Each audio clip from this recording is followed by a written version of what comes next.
Let me get in my comments as well so I can see people and respond. Meeting is being live streamed. Got it. Very nice. Awesome. Welcome, welcome, everyone. Let me get in my comments as well. And let me turn myself down. There we go. Okay. All right. We should be live. And awesome. Okay, yeah. I see a few people have joined the room. Welcome, everyone. It's so great to have you guys here. Yes, Hush Tarot 1111. Great to have you. Awesome. We'll give it a second for a few other people to join. You are first, Hush Tarot. MK Brailsford, welcome. MP, Body Fit by Lynette. Fabulous. I'm psyched for this week too. Are you guys psyched for Shadow Work Week? I'm really pumped. Anonymous says, I'm ready to get triggered and heal. Well, you really hit the nail on the head with that one. I think we'll all get just maybe a little bit triggered, but in the good way. Hopefully we're all getting triggered in the, wow, I didn't realize that kind of way. And we're all getting the opportunity with the new insights we'll be getting to get some great ahas about how we can move forward in our lives in love. So fabulous to have you all here. Thanks everyone for joining and for being here right on time. If you have not already hit that like button, please do. It definitely helps the content circulate. My name is Kay Moon, and I'm a twin soul astrologer or twin flame channel and Western astrologer, and I am your host for Shadow Work Week. This week came about as a response to seeing the transits of 2022 and recognizing that South Node picking up speed in the sign of Scorpio. South Node astrologically represents that which we are letting go of. And the Scorpionic energy is all about shadows, secrets, things we wish were different, our power struggles, but also our relationship to our own power. But in order to first embrace our power, we do have to embrace all of us. We cannot heal what we are unwilling to feel. So here we are. Shadow Work Week was born. I reached out to some special guest collaborators who were all thrilled to join us. And today I am joined by special guest Maid4luv. Those of you who don't know her, she's got a phenomenal YouTube channel, which I'm going to link now in the chat. You'll be able to find the her channel in the comment section below this video. I will make sure that it's pinned so that you're able to connect with her. If you're unfamiliar with her, you'll be able to subscribe to her channel. She's stellar. Now, Maid4luv, one of the things I actually really love about her, when I reached out to her, she and I have a lot in common. Just like me, Maid4luv was raised in a traditional religious household.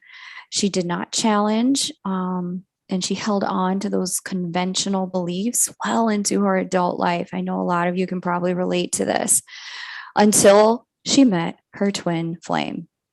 This triggered an awakening that was really profound.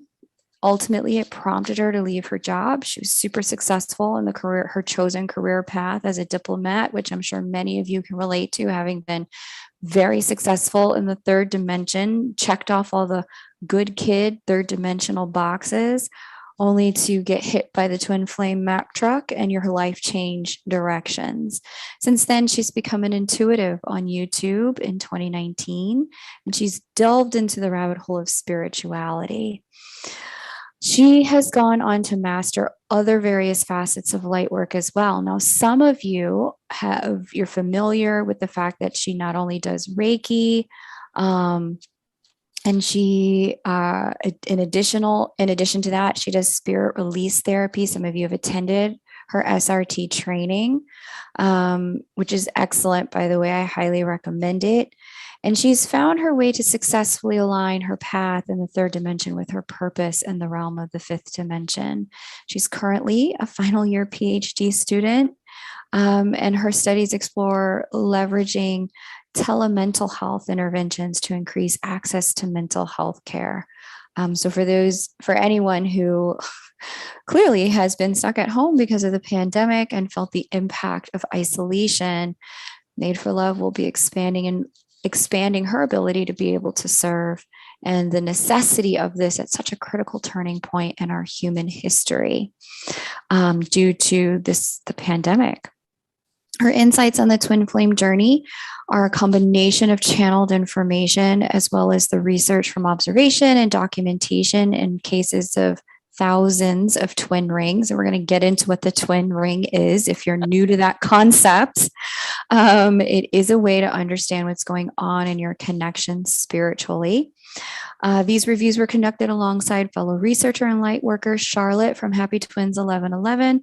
Charlotte's going to be with us on Friday, and I really hope you guys are here for that conversation. It's going to be a phenomenal conversation about embracing what we can't change. So, Maid4luv, I thank you. I'm grateful that you're here. Welcome.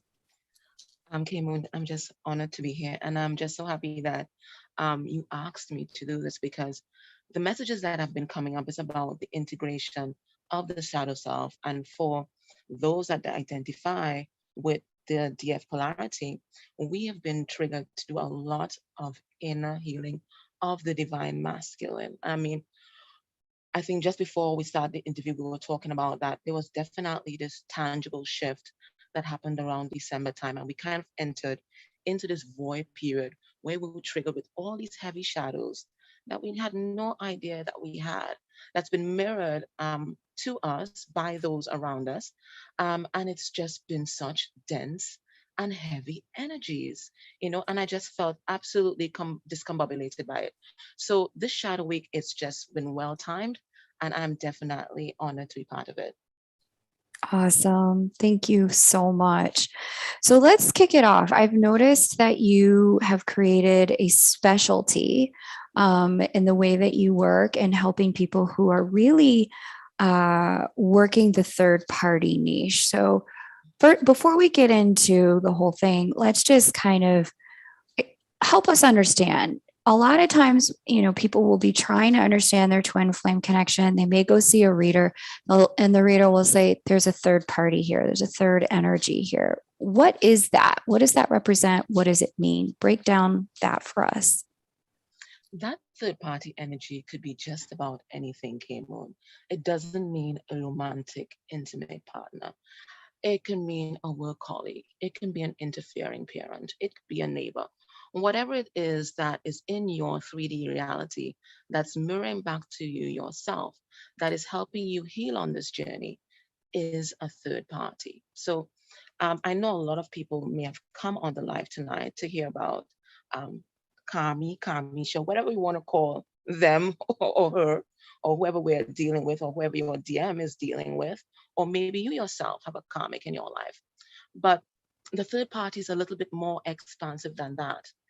Everything in all life and everyone in all life, animate and inanimate, is mirroring back to you a part of yourself, whether it might be light or shadow, or in the terms of your DM, it would be the light and the shadow aspects of yourself. So our closest mirrors are going to be, of course, our divine masculine and their karmic partner, but also our family members can also be third parties, or co-workers can also be third parties, or neighbors. Anybody that follows my channel knows that my neighbors have been facilitating a lot of my healing with regard to the inner divine masculine.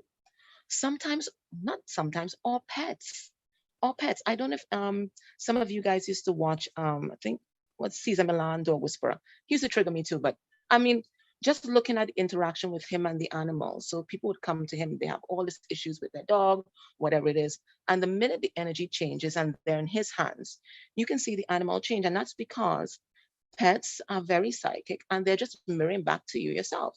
So I used to do, and I still do, like pet tarot readings. And people would come, oh, my dog is so anxious. I don't know what's wrong. The dog isn't anxious. The dog is mirroring back to you yourself. You are anxious, and the dog is picking up on the vibes of that anxiety, right? So everything in our reality, our plants are mirroring back to us aspects of ourselves. Our car, the way we keep our cars, or the state we have our car in, or handbag is mirroring back to us aspects of ourselves all the time. So we're here tonight to talk about the human beings in our life, but there are greater opportunities for healing once we have the awareness that everything around us, every single thing, is mirroring back to us ourselves. And sometimes that's triggering to hear, especially if we work like in a hostile work environment and we're accustomed to blaming our co-workers for how hostile it is. No, they're mirroring back to you an unhealed part of yourself that the universe, divine, is trying to bring to your attention. And if you keep having the same experiences all the time, at some point in time, you have to look at the common denominator, and that common denominator is you. And that's what I realized. So every interaction I have, it could be someone homeless on the street, it could be someone cutting you off in traffic. Everybody is mirroring back to you a part of yourself that either needs healing or a part of your life that you need to project out there to the world. And once we have that understanding, I think there's so much healing that we can do in such a rapid space of time.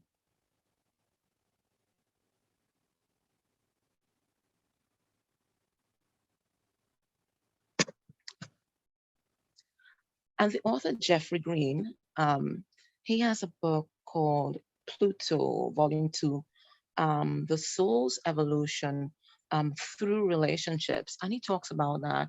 And there's a quote that I really, really love from it. It says, "It is through relationships that we become aware of our pre-existing limitations, which are defined by our current state of being, or reality, or ideas, or beliefs, or understandings, and or emotional patterns." So basically, or programming. So it is through the relationships and interacting with others that we become aware of the programming that we have that are sometimes very limiting and may cause us to be judgmental or harsh or devoid of compassion.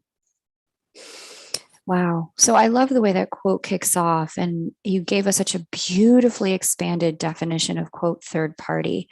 Um, it's through our relationships, and that could be any relationship. Help Correct. us understand this though, because a lot of times in twin flame, twin soul, soulmate, karmic, whatever you have, connection, whatever label you want to put on it, Mm-hmm. you'll get this. Sometimes readers will kind of gloss over the idea that there's quote third party interference. Yeah. What constitutes quote interference, and what is there for us to learn when quote interference shows up?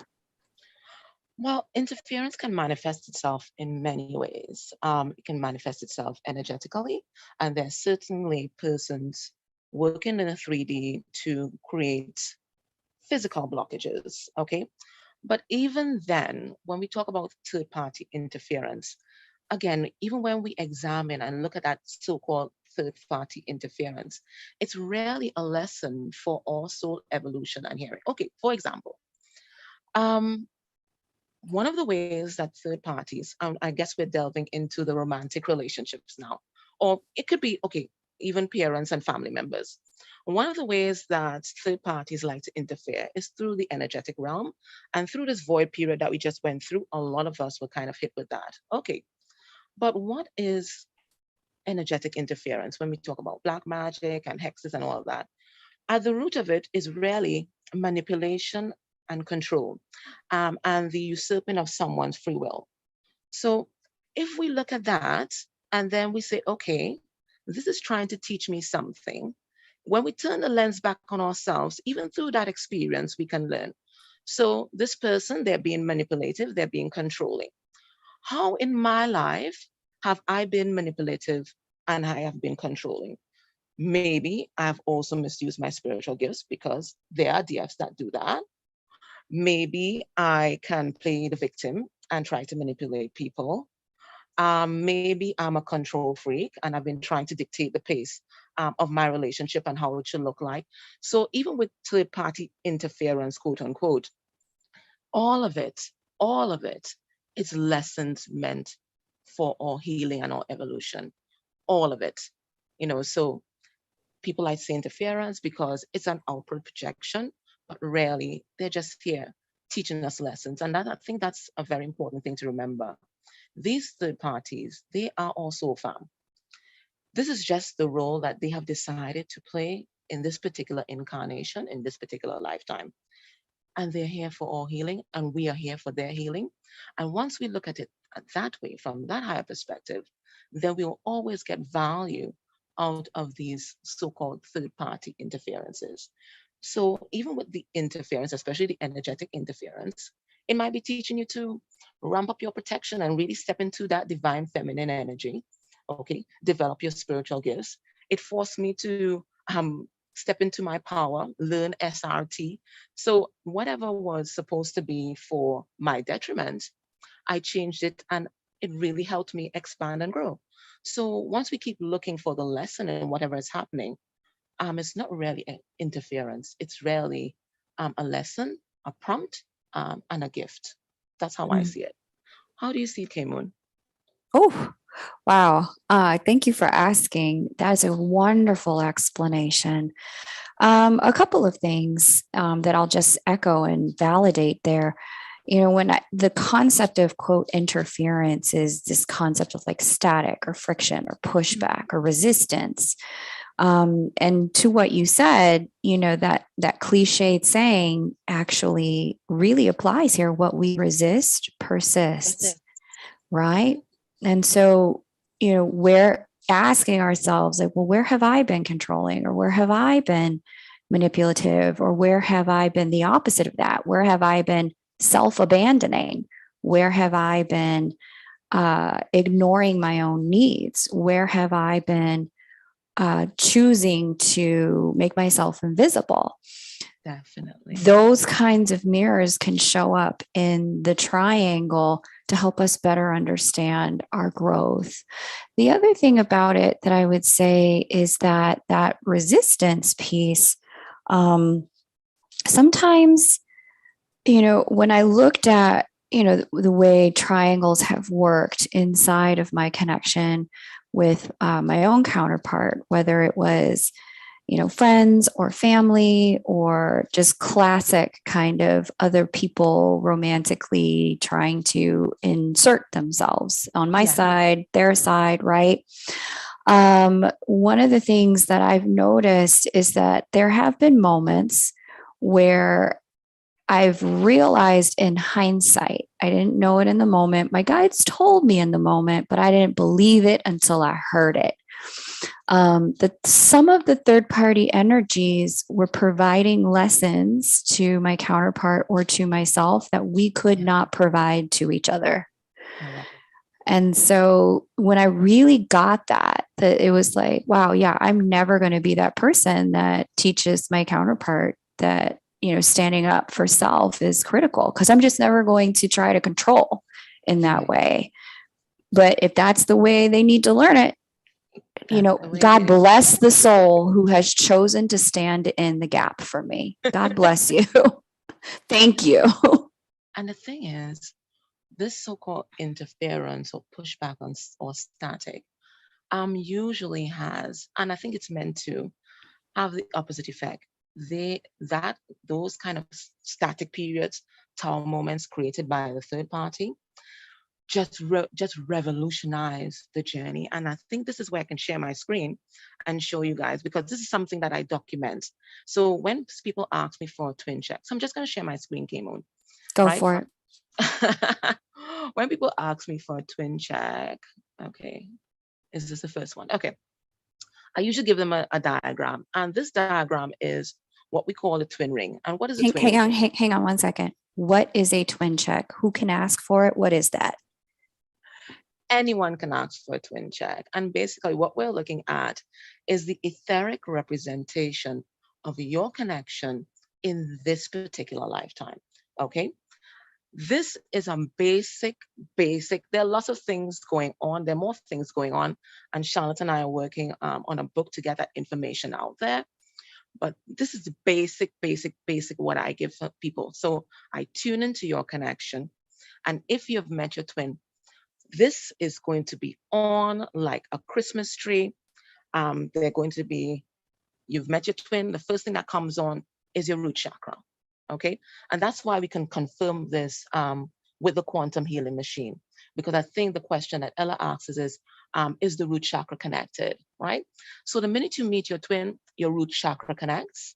And the other thing that will connect is your sacral once you don't have sacral chakra blockages. Now, this is my twin ring, and I had sacral chakra blockages, and so to my twin. So our sacral never came on until probably like last year.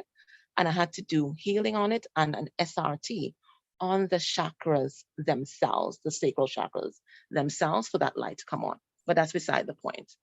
Okay, so the root will come on, your sacral light will come on and join in the center chakra. So divine feminine is usually here, divine masculine is usually on that side from the view that I see. And then after the sacral comes on and we start triggering each other, and people say we're going to this runner chaser phase, that's when our solar plexus, which is our trigger center, really starts to get activated. So this was in May of 2019. This is what my twin ring was looking like. Now, when you start responding to the triggers in your trigger center, and you start doing some heart healing, that is when that heart light comes on and starts moving towards the center chakra. So as you can see, my twin was not bothered, okay? I was there doing all this healing work. I was really triggered by him and what was happening because the third party was already on the scene. So I was triggered by everything and really doing that healing and integrating the truths that I was learning about myself. He wasn't triggered because I was people pleasing. And he had absolutely nothing to react to, really. Okay. And then we had like a massive tower moment that was brought on by the third party. And this diagram that I'm showing you here. This is after 2 years of us knowing each other. This diagram is a month after that tower moment. Look at the progress that he made in his heart space and even in the solar plexus. Now, did you reshare your screen? Do you have a different image you want to show us? Yes, I do. Okay. All right, let's have the other image. Yeah, no problem. No problem. I want to see. Okay, are you seeing? Oh, so explain to us what we're seeing here as the difference. Good. So a month after that tower moment, literally like in the space of 2 months. Now, the first one I show you is where the kind of marker is. And then the other ones are like where the color pencil is. Are you seeing that? Mm-hmm. We see it. Right. All right. So that is the progress that, especially on his side, he was able to make just in 2 months' time that he hadn't made in 2 years. Okay. And then my chakras hit the center, my heart and my solar plexus. So when we think that we're going through a tower moment and it's all done and oh my God, this is it. No, there's so much healing that is happening in the 5D, and it's because of the karmic partner. So we must never be afraid of these tower moments, and we must never be afraid to trigger our twin. There's only so far they can run from us, and there's only so far that we can run from them, to be honest. And everything that we do, especially when we trigger them, we're just catalyzing their healing, that is all. So the karmic partner is so important on this journey in terms of those rapid changes, especially in our divine masculine. Very interesting. Very interesting. And that could be divine masculine energy, regardless of the body you incarnated in, right? Correct. It's just the energy about. Got it. Fascinating. Okay. So, if you bring back that image up really quick, if you can just give us kind of the mechanics of what we just saw. We saw two stick people. We saw some chakras. There were some other pieces going on here. Just give us a quick, brief overview of why is there a circle? Is the karmic in the circle too? Where are they? Like, what is this? Okay, listen, K-Moon, there's so much things going on when we tune into a twin ring. These two that I show you was actually done by Charlotte, although my stick people aren't much better either. I'm the worst drawer in the world. Okay. We're not criticizing the artwork. We just want to understand the mechanics of this. Now, I want to let you guys know that when you ask to see your twin ring or somebody else's twin ring, spirit might reveal it to you with a different symbol. But generally, through all the students that we've taught and all of that, generally this is what everybody sees. Okay, so you see like a big ring like this, and it looks like a bubble. It really looks like a bubble, right? And then in the middle is what we call the connecting chakra. This is our shared chakra that we have with our divine counterpart. On this side, you will see one counterpart, and they might be male or female in body, but it's the feminine energy. And on this side, the male counterpart, or the DM, and it is divine masculine energy, regardless of the body. Now, when they first start off, they have their lights are contained within themselves. But as you start healing and as you start interacting with each other, the goal is to make these lights connect at the center chakra. When all these lights are connected, including the crown, that is when you're said to be in sacred union. Now, being in sacred union has nothing to do with being in union in the 3D. So there are twins who are in union in the 3D, but their heart lights are probably not on yet. It's just that particular journey that both of them have decided to embark upon. And there are persons who are connected right up to the crown, and they're not in 3D union as yet. Okay, so this is just energetically what has happened. And of course, whatever manifests in the 5D will, of course, eventually manifest into the 3D. So most likely, when you've got to that point where you're all connected, most likely it is going to ground to the 3D anyway. The other thing that we have going on here, now you see this kind of orange band on top here? Yeah, what's It's up with that? that's actually two separate strands of DNA. If you see the DNA kind of circling coming down here, so there's one that's connected to the divine feminine and one that's connected to the divine masculine. As you get closer together, especially when your heart light joins, these two DNA strands move to the center and they wrap and intertwine around each other. The other thing that we have going on here is the DM and DF lights, which is these little bulbs here. So they're usually parallel to each other and they're always kind of moving around the ring. And these come on when each counterpart has found their purpose and really stepped into mission. And usually it's the divine feminine that has their own on first. The other thing that I want to point out is as you start healing your heart, the counterpart starts sending energy around the ring. So when divine feminine starts healing, she starts sending energy around the ring in a clockwise direction. And when divine masculine starts healing his heart space, he sends energy in a clockwise direction around the ring. And when these two people are giving equal energy to the ring, it actually forms a kind of energetic force field around the ring that offers protection. Yeah. Now, when we tune in and we're looking for karmic partners, Yeah. karmic So bring us to partners, third party interference. Help us understand that part. okay, now no one can enter this ring. This ring is inviolate. No one can enter this ring. So karmic partners, they are joined by a pretty long cord that's connected to the base of the spine. Usually, I've seen some connected by the belly button, but it's usually connected to the base of the spine of the respective counterpart. So sometimes I see DFs, they have exes or even current partners in their life. So you see the cord connected in the ring, but then it extends outside of the ring and there's a big sack at the end of that umbilical cord. And if you look, you can see the karmic partner inside of there. Same thing with the DM side, right? You can see the karmic partner inside of there.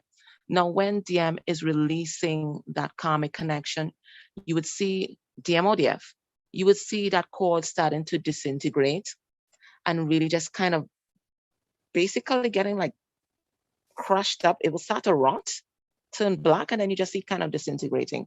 And that's them releasing that energy. It's crazy because it's basically what an umbilical cord does after it's disconnected. It's exactly like an umbilical cord. Exactly so. Hmm. Now, you can also see soulmate bubbles on these rings, and they don't look like karmic partners either. So there are some DFs who say that they are with soulmates, but when we tune into the ring, it's really a karmic. Mm. Soulmates look like another clear bubble also attached to the ring, but not attached by an umbilical cord. It kind of It's a weird formation. I can't even explain it. I'm sorry, K-Moon. I should have come better prepared, but I didn't think that you would let me go into all of this. But it does not look like a karmic. So that's another way we can tell if a DF is with a karmic or soulmate. It does not Interesting. look the same. And Now, there's do so many these other things people going. feed the ring? Do they interfere? Like, do they stop the ring? Like, do they They do help the try. They do process? try. Do they? They do try. They do try. They can send attacks to the ring, which is also why it's so important to keep sending energy to this ring, because this helps the integrity of the ring. I've seen some comics like pounding on the ring, on the outside of the ring, Hmm. trying to get in. But no, they're not able to interfere in that sort of way. They can send bad vibes against the ring. They can try to send hexes, but no, there's nothing that can get in the ring. If the ring is in low vibration, it's because the two counterparts inside there are in low vibration. Mm. Yeah, So interesting. So it's our own vibration that it's our determines the own health and vibration. sovereignty of the connection, Yes, regardless of what other people are doing around us. Is that right? correct. It's the energy of the the average, let's say the average of the energy of the two counterparts. So if DF is in high vibration and DM is in low vibration, then it's kind of like medium vibration. If both of them are in high vibe, beautiful. The ring has a lot of protection. But if both of them are in that void energy, then this ring becomes very open to attack. So, in terms of like the mirroring component, and we're going to open this up here to the audience for questions momentarily. So, I want you guys to start getting your questions ready for Maid4luv. In terms of the mirroring component, spiritually, because it sounds like there are at times a necessity for these people to be in our world, kind of pushing, poking, prodding, provoking Definitely. growth, right? Definitely. So, in terms of all of that, is there a way to transmute the way that energy hits the ring and really have it work for us rather than no matter what's coming, or instead of detracting or, contributing to deterioration? And I think this is the work of what I like how you term it, the intuitive counterpart, right? You are working in the 5D DF, and it's usually DF, and they are working in the 3D. So whilst they are dealing with that karmic energy in the ground, you are dealing with the karmic energy in the ethers. And one of the ways that you can help is by what I call charging your ring, sending love and light, making sure that it's always clear, making sure that you're sending heart energy to your DM, making sure that ring stays high vibe. It really does a lot for your DM and for transmuting a lot of the heavy energies that will come out of the connection. And not just from the karmic partner, but from any other low vibrational energies or entities that might be out there. Now, remember, low vibrational entities and energies. Okay, so we get into SRT now, right? They are attracted to us by sympathetic resonance. Okay, so if you are in low vibe, you are going to attract all these low vibe energies and entities to yourself. And so too, if the ring is in low vibe, it's going to attract negative entities and energies to itself. So a great thing that you can do is just make sure that your ring is here, that your ring is clear, it's always high vibe, and you can ground your ring. Just like you ground yourself, you can ground your ring as well and make sure that it's always nice and stable, right? And I think that's the best thing that you can do um, for yourself and your counterpart. It's an act of self-love, really, to protect your ring. Beautiful. Really appreciate that. And I mean, listen, I don't want to put more on your plate given that you're a final year Let's PhD let student, but are you going to teach this to people? Yes, we do plan to. We just wanted the book out first before Mm-hmm. we really got this going. But we teach us an SRT class, and Charlotte had a twin healing class. I think she still offers it, and she teaches this as well. So Great. this is actually a component in my SRT class where we talk about the ring, and what we see then, how we can best clear it and that kind of stuff. But Beautiful. we just wanted the book out first before we really broadcast it. But basically, the best thing you can do for your ring is send it love and light. That's as simple as that. They can feel it. The ring just kind of blossoms with that sort of energy. And it's just an amazing thing. Very Mhm. good. Very good. There are other Now, things that I wanted to say about comics and their bring it. space, Let's have it. their space in all worlds. Right.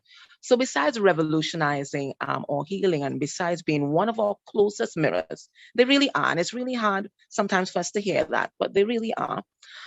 They also really just help us expand our heart and really step into unconditional love.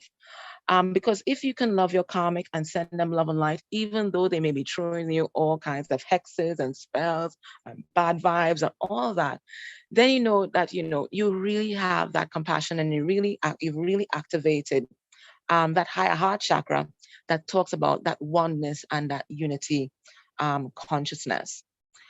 Um, Karmic connections as well also help us figure out what we want and don't want in our relationships. They really help us refine our standards and what we want for ourselves, and you know, they really make us reflect on some of the choices that we have made in the past and some of the mistakes that we may be in danger of making again. Now, we are human beings. Yes, we're DS, and we come onto this journey a little more healed than other persons, right? We are aware of our trauma, we are aware of our flaws, but a lot of us, we've not integrated that knowledge yet until we really get um, really on our way in this journey. If you think back on yourself, just as you were on this journey, let's say your first 2 years or so, you were still projecting a lot of that wounding outward. You weren't looking at self and looking at your inner wounds, your core wounds. What you were trying to do was heal your DM, heal your DM, which was basically trying to change your DM so that you weren't triggered by what they were trying to bring up within you. Karmic relationships have a way of like just pushing that core wounding in your face more than any other mirror that you have in your life. Like, I got triggered with wounds that I had no awareness that I had when my DM got a karmic. I really saw a different side of myself, a really shady, sneaky, obsessive. I've never been like that in my life. So they have this way of really unearthing the more shadowy aspects of ourselves and really saying, hey, this is you too. This is you. You need to heal too. You're not here being some guru and trying to heal others. This is you. And I was really stunned to see how stalkerish and obsessive I was. And if it Way to wasn't for call the third yourself party, out. no, Way I'm to so do it. serious. I'm This is so great. serious. I have Yeah. never ever experienced that in my life. But somehow the karmic energy, they bring everything out. The jealousy, the rage. I'm really good at regulating myself, especially my emotions, right? Listen, I'm a Taurus, and people say we are so angry or whatever, but to get to Taurus to that point of rage, it takes a lot, right? No, it really takes a lot. It's like years. You have to push them for years for them to really explode. But the rage that came up within me for healing with this whole karmic experience, I've never encountered that within myself. So I really saw the depths of my shadow through that karmic experience came on. I love that. I love that. And let me ask you this as a clarifying question, and then we'll jump Hmm. into the uh, user generated questions here in the chat. They are amazing. You guys are asking such great questions. We won't be able to get to them all, but I will definitely pull the ones that I think will resonate with the most people. To final clarify, it sounds like the introduction of the karmic's energy and the Yes, car it almost like connected into the ring, and it allowed you to bring all of that, purge all that stuff, bring it up and out in you so you could get rid of that energy in you correct, once and for all. correct, correct. Damn. So the karmic really played a very helpful role then. They are our greatest gift. That's our Wow. solstice. They are our greatest gift. We just have Wow. to leverage that opportunity. Beautiful. Thank you. I mean, I could go on and on with you, but I promised that these would be 1 hour interviews. Let's get into some of the user generated Q&A. Thank you guys for being Sure. here. Let's And see. K-Moon, after Yes. that, well, let's go back into some of the practical exercises that we can do. So let's take the questions, because I think it's very important that people get clarity, and then we look Well, at how to leverage that gift. well, one of the first questions here, you can tell me if you want to do it now or you want to do it later, is Purple Right. Luna Rose Tarot says, how do we raise our ring to high vibe? Okay, so definitely by doing the work. So the more you heal is the more you ground that energy for your DM. So as you saw with the chart that I shared, usually DF takes the lead. And once she starts grounding that healing energy in the chakras, like energetically, it pulls the DM to start doing that. So doing your own healing is one of the best ways to raise the vibration of the ring. The other way is just as I said, you just meditate and you just keep sending love and light to that, and it really keeps it high vibe.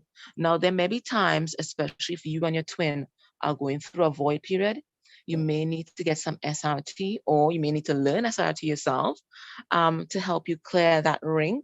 But usually, just sending light and grounding the ring, or setting the intention that the ring be grounded and protected, is usually enough to stave off any kind of attack. Beautiful. All right. Now that takes us to our next question. Both Eva 2.0 and I see Accidental Warrior here are asking about, when you have a counterpart that, you're on that ring with, like you can't get out of the energetic connection. It's, as you No. said, it's inviolable. Yeah.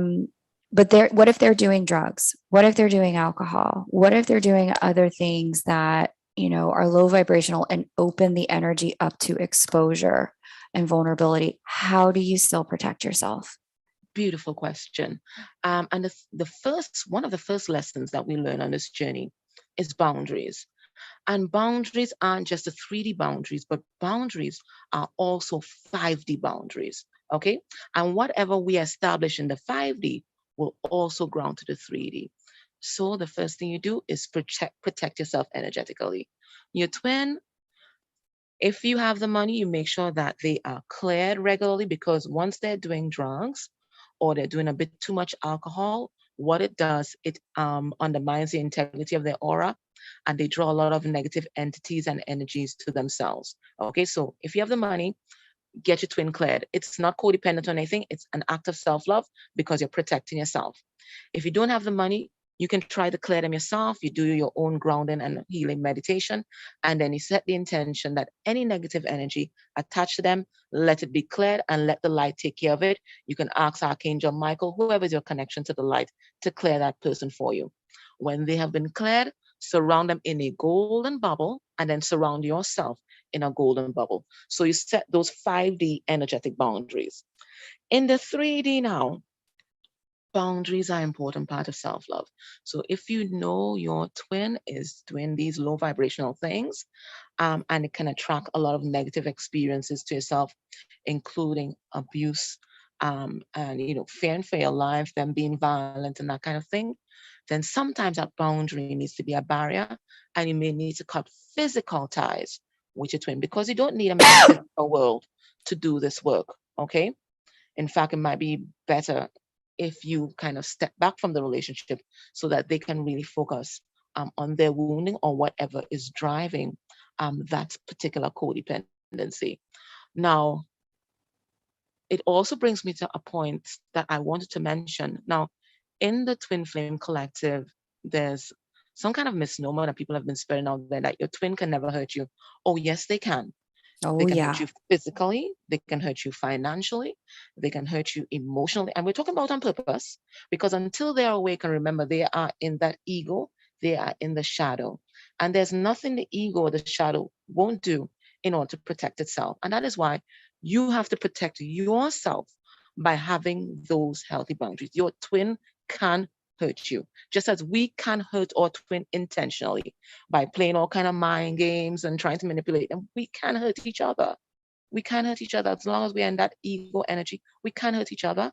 And that's why, especially in the formative stages of the relationship, boundaries. That's why that lesson in boundaries, it comes up again and again and again. You have Mm-hmm. to have it until both twins are awakened and they have an awareness of the value of the other person through having an awareness of the value of themselves.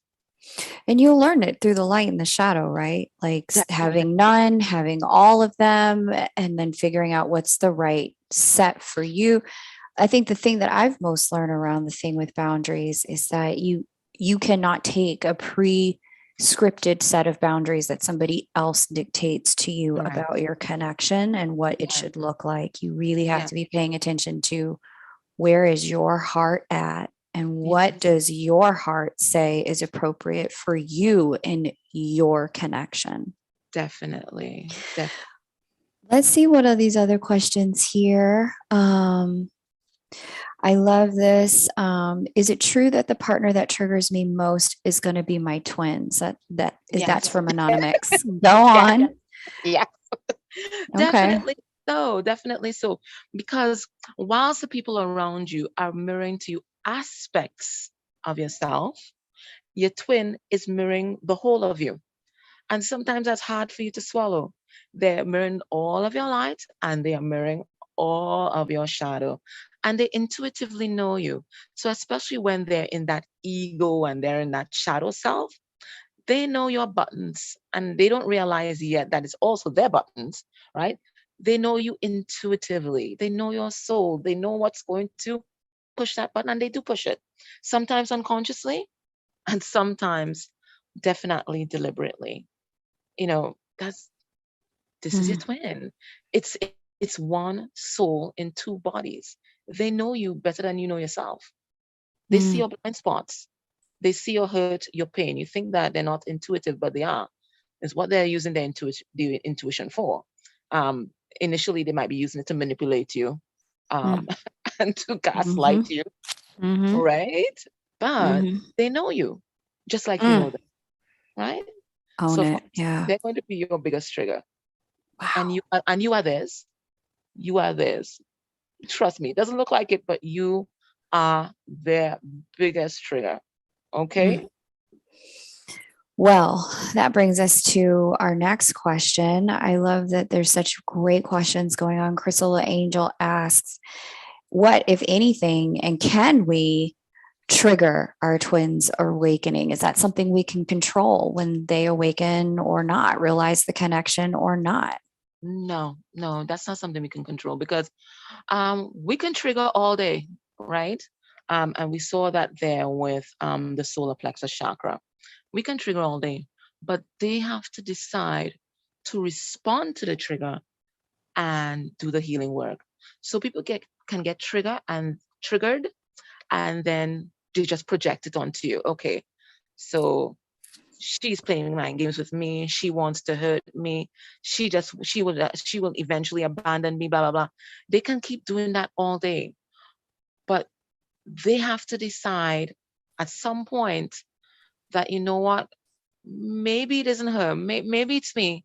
Maybe it's me. And there's no telling when that will happen. Quite frankly, Mm.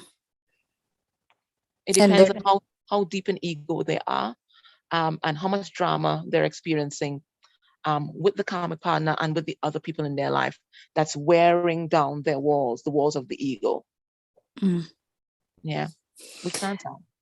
It's fascinating, right? Because there's Mhm. there's a mirror even in that as well. If they're feeling like, if energetically they're in a place where one of two things could be true. There's an egoic insistence. I will not acknowledge this energy, this connection, this pull. That's I right. have no interest, and they will use their mind to resist it. Or just from a like sequence of events framework, like they have people they are meant to trigger and help grow, and they can only do that if they are also operating in their shadow as a divine being. If they Yeah. need to be in that space for some reason that is unknown to almighty us, right, they're like, us trying to control that is only a mirror to us about their own control mechanisms. And I guess the question becomes, okay, so why am I trying to control this? What is it that I need to get? And if I can't control them, what in me do I have access to facilitating growth around? So You can only control yourself, and you know, that's the nature of surrender, recognizing you only have control over yourself. You have to leave everything else to the divine. So you mentioned you wanted to talk about some tools for protection and tools for growth. Why don't we get into that now? For growth. So I wanted to talk about how can we use this gift that we've been given, which is the third party, Kami, Kamisha, whatever you want to call them, right? Or soul fam. How can we use this gift to get the most healing done, especially with regard to all shadows? So I've broken it down to what we can do proactively, and then I've broken it down to what we can do in a reactive kind of sense. Okay. So proactively, we're not waiting on the trigger to happen. We are being our quintessential overachiever self, and we are not going to wait for the exam. We are going to do our own thing and really catalyze our own healing. We're not waiting for the trigger, right? So what I have found that's really helpful is making lists. Okay, I'm the kind of person, I need to see things on that written piece of paper in order for it to make sense in my head. So the first thing you can do, look at what your biggest trigger, and the biggest trigger is going to be your DM. You write their name on a piece of paper, and then you start writing down all the things that annoy you about your DM, all the things that piss you off, all the things that you think that low vibing, that he needs to change. You write it all down. I mean, and just go with it, right? Have a field day. And then when you're done, in the next column, next to all the things that you've written down, ask yourself, how am I like that? How am I like that? Okay, so you perceive that your DM is a ghoster, okay? He comes in, he comes out. But how are you inconsistent with yourself? How are you with replying to emails? I'm guilty, right? How are you with replying to emails? How are you with replying to messages from other people? Not your DM, with other people, right? So how is that energy reflected in your life? Then you can do the same thing with the karmic energy, okay? So you perceive that this karmic, they're controlling and obsessive. Well, how am I like that? You perceive that they might be temperamental, explosive in terms of their anger. Well, how am I like that? And you just keep asking the question, how am I like that? And then after you've asked those questions of how am I like that, then you're going to ask, why am I like that? And when you ask, why am I like that? That is going to take you to your core wound.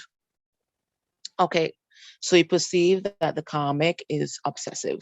So you ask, how am I like that? Well, maybe I go and stalk them on their Facebook page. Okay, why am I stalking them on their Facebook page? Well, obviously, there's some sort of insecurity within me. That insecurity might be related to a body image issue. That insecurity might be a fear of abandonment. Maybe it brings up an abandonment wound within me. Maybe I feel out of control and there's this need for control in my life. Why do I feel like that? Maybe my home environment when I was growing up was very dynamic and I didn't have control. So I learned to be a control freak. So you're going to ask, how am I like that? And then you're going to ask, why am I like that? And then you can look at the karmic relationship as a whole. Okay.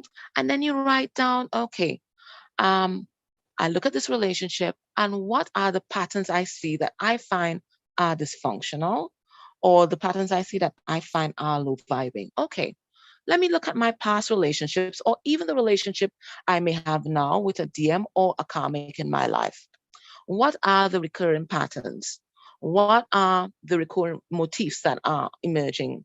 And what are they telling me about myself and the narratives that I have around love and relationships? Are these narratives high vibe? Well, it can't be high vibe if you're judging them. I'm in the karmic relationship. And what can I do differently to manifest the relationship that I want in the future? And once we keep turning that lens back on yourself, instead of projecting it outward, we are going to get so much healing from that experience. What do you think, Kamon? I love it. I've been taking notes. I'm being a good student. I'm taking Being a good notes. student. Oh, Yes. lovely, No, this is lovely. fantastic growth work because what this does, I love that you said this, that you column one, what triggers you? Column Yeah. two, how am I the same way? Column three, why am I like Why? that? And this is the root. It will reveal the core wounds. It And then will. from there, you get to have choice. You can map Yes. out what's the repetitive pattern, the repetitive narrative, and what can I do differently to manifest the relationship that I want in the future. This is brilliant. Wow, this is And gold. and if you're an overachiever, you can go and do some past life regression or some Akashic journeying, and you will find that these patterns, you've repeated them lifetime after lifetime after lifetime after lifetime, and you can do some Akashic healing or some past life regression and do some past life healing, right? So there's no limit to where you can take this. You run with it as you are guided, but these are recurring patterns, and it's not just for this lifetime.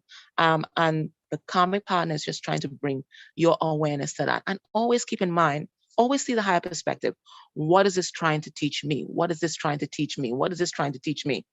Because they're only here for your healing and their healing. You are the team lead with healing, right? It's an energetic chain. You, DF, you're the team lead. And as you heal, so too DM. And as he heals, so too the karmic partner, right? They are just all soul fam.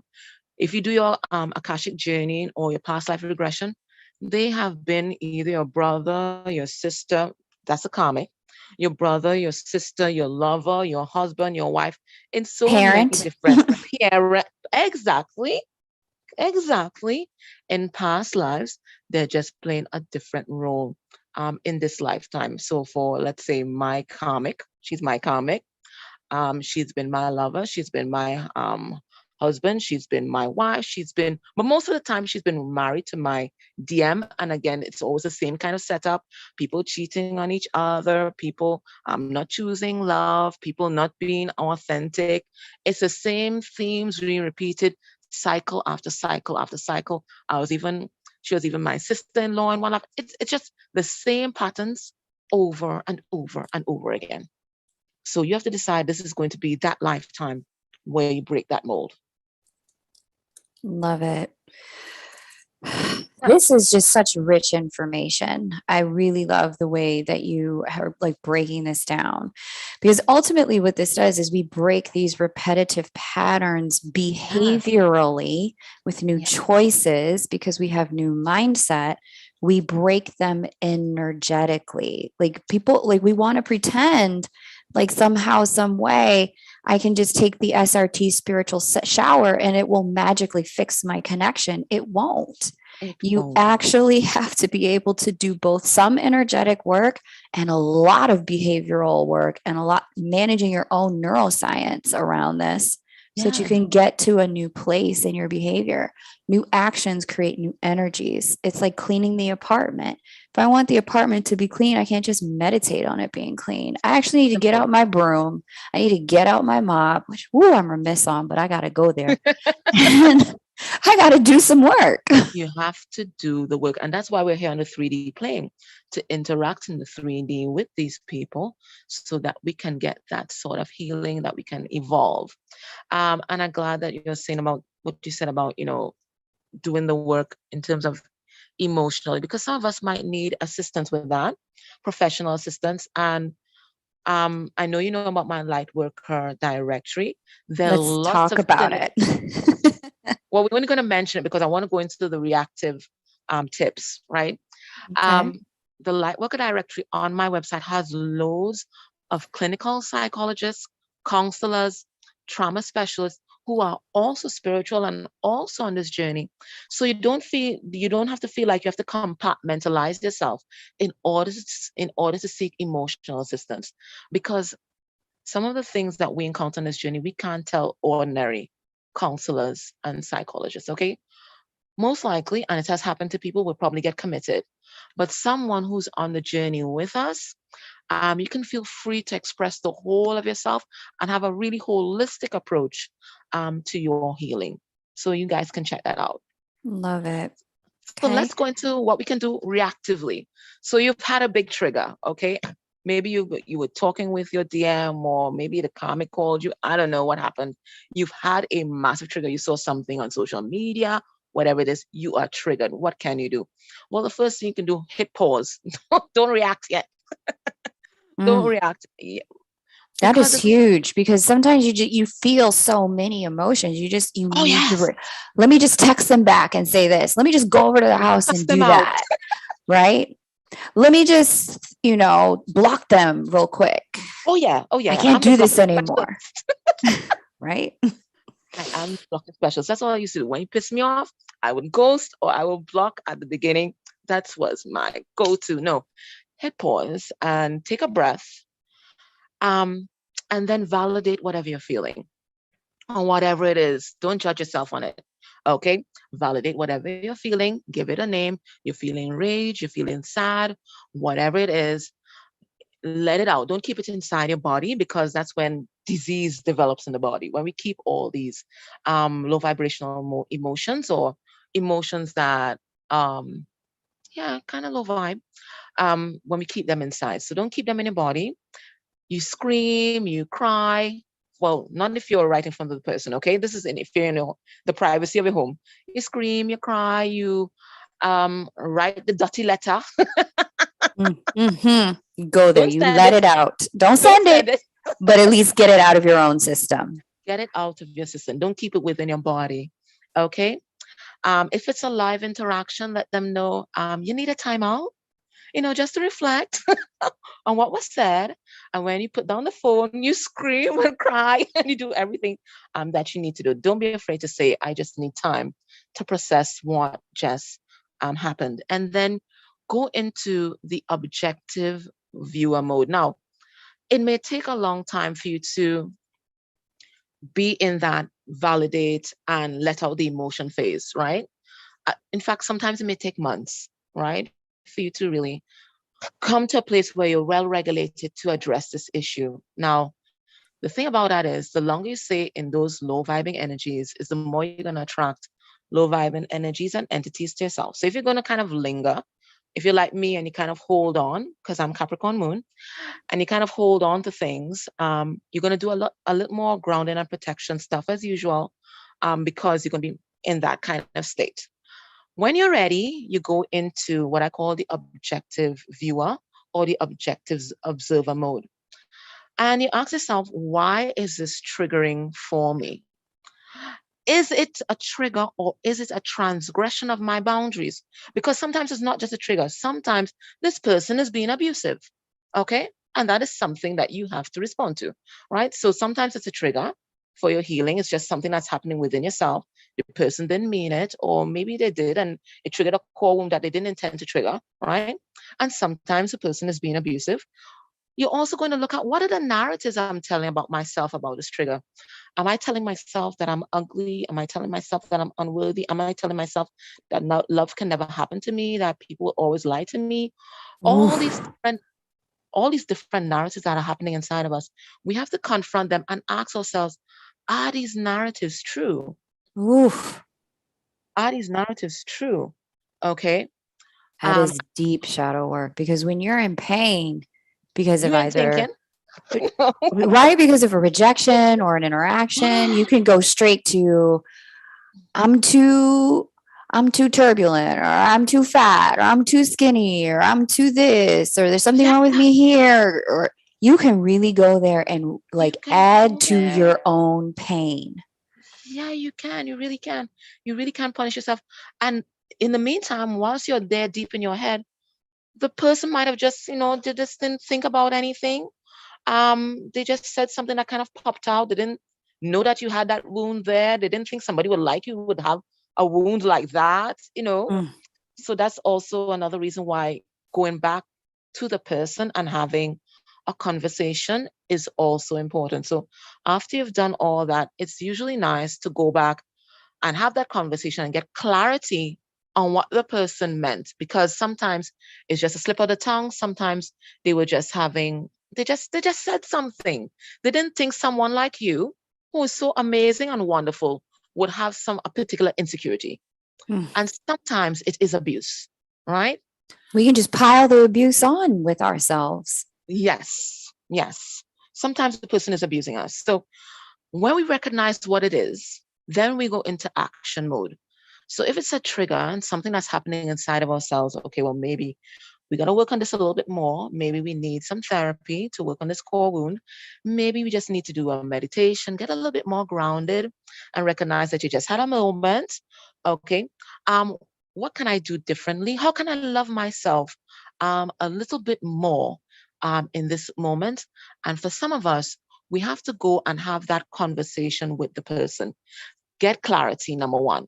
And if it is that this is a transgression of your boundaries, restate your boundaries. And if it happens again, then it might be, I am loving you for far until you can respect me. Mm-hmm. Okay. That So boundary might good. that boundary might just be a barrier, quite frankly. It So, just so might be. good. So good. Yeah. It just might be. And then after we take action, we now move into what I call the transmute and transcend. So we're a little more calm, we're a little more regulated. We've had the conversation, we've had the closure around the issue. Um, and now we go into, okay, let's wrap this up in a nice little bow. Why did this happen? What did it come to teach me? What have I learned from this experience? What are the areas I need to work on? It's those kind of higher perspectives that we need to get to eventually. But don't do the spiritual bypass where you immediately jump to the higher perspective, because you miss doing the 3D work that is necessary for you to heal. And what's the necessary 3D part that people can skip? The validating your experience, Mm-hmm. the objective observer mode, and the action parts. Okay, you have to do that 3D work and really do that introspection. So don't jump to, okay, what am I supposed to learn in this moment, and have that high perspective and you're all in unconditional love and shit. That's beautiful, but don't skip the parts where you're doing that introspective work, and trying to figure out what is a core wound. Yeah. Don't skip that part. Acknowledging your own pain and what Uh, the pain is teaching. Correct. Yeah. All right. I love it. So good, Maid4luv. Okay. So that's what I have on that. Amazing. Amazing. Such rich content. I just have to tell you, I don't know if you see it in the chat, but people are like, thank you. This is so deep. Oh my gosh. I I'm never kind of thought of looking it at the this chat. way. Yeah. People are loving this. Is there anything else you want to close with for us? I think I said all that was meant to be said. Okay. But I just want everybody to know that having a third party, and we're talking about the romantic third party now, okay? It's a difficult experience. So don't underestimate the empathy, the compassion, the strength that is needed to really get through an experience like this, the compassion that you need to show yourself first, and need to show everybody that's having this experience with you. It's very difficult. It's not to be underestimated, but at the end of the day, once we embrace it, we're going to do so much healing at such a rapid rate. It's absolutely incredible. It really is. It really is a gift. I want you to view it as such. We're just going to get so much dividends from it, really. Yeah. Right Mhm. on. Right on. Yeah. Huge gift for everyone involved, right? So try not to beat yourself up if this is Not your at all. It's circumstance. it's tough. It's tough. It It's tough. is. It's tough. And some of us are friends with our DM. Like me, I'm friends with my DM. So that relationship is in your face and you're seeing the pictures and you're seeing everything. Oh my God, it's hard. It's difficult. It's difficult. Right. And some DFs have karmic partners of their own. So you Mhm. can't switch off that karmic relationship. I know there's a school of thought in the twin flame community that you should ignore the karmic relationship. But I say ignoring it is an injustice, because it's there for a reason. Nothing in our life happens by coincidence. Everything on our life and everyone in our life is meant to teach us something. It's there. You can't run from it. Might as well learn from it. So true. Wow.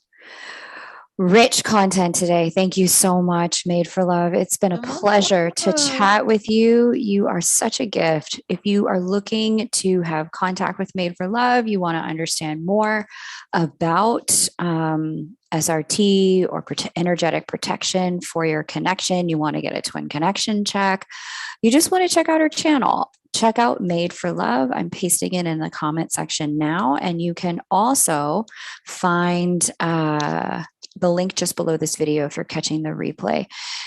Thank you for joining us, Maid4luv. This is Shadow Work Week. I am your host, Kay Moon. I am a twin flame channel and Western astrologer. And we've got an interview lined up every single day to support you in loving, embracing, and transmuting the shadow. This was just day one. We've got 7 more days actually to go through. It's a Monday to a Monday. So if you're not already subscribed to the channel and you're just finding out about this, please subscribe and hit that notification bell so that you know for sure when we go live. Each interview, I'll be sure to ask each of my people for tools that you can use so that you can be doing the work this year and really get to a lighter and more loving vibration with yourself and in your connections. Take great care, everyone, and bye.